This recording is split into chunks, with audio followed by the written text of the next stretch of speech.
আজকে আমি আপনাদের করে দেখাবো দই সরষে মুরগি। গ্যাস দিলে একটা কড়াই বসিয়ে দিয়েছি, কড়াইটা গরম হয়ে গেছে।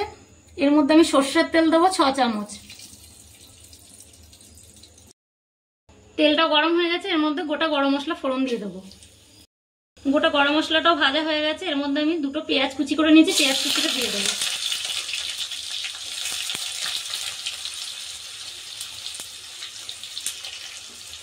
পেঁয়াজ কুচিটা বাদামি করে আমি ভেজে নেবো।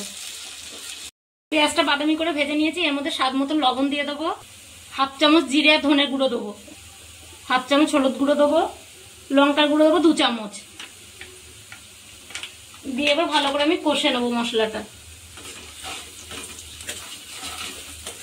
এবার দিয়ে দেবো 1 চামচ আদা রসুন বাটা, সামান্য একটু চিনি দেবো, দিয়ে খুব ভালো করে মশলাটা এবার কষে নেবো।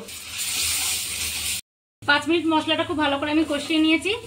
এখানে আমি 300 গ্রাম চিকেন নিয়েছি, খুব ভালো করে ধুয়ে নিয়েছি। চিকেনটা আবার দিয়ে মশলার সঙ্গে খুব ভালো করে কষিয়ে নেবো কিছুক্ষণ।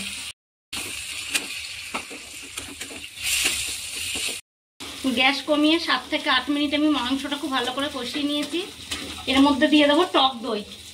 এখানে আমি অনেকটা পরিমাণে টক দই ফাটিয়ে রেখেছি, টক দইটা দিয়ে দেবো। 2 চামচ সর্ষে বাটা, সাদা সর্ষে বাটা। দইয়ের বাটিতে সামান্য একটু জল নিয়েছি, দিয়ে এবার আরো কিছুক্ষণ আমি কষিয়ে নেবো।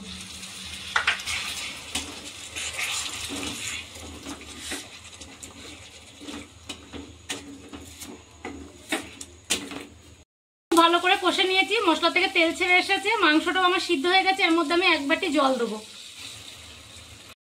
দিয়ে শুকনো শুকনো করে রান্না করে নেবো। চিকেনটা একদম রেডি হয়ে গেছে, এবার নামিয়ে নেবো। দই সর্ষে মুরগি একদম রেডি।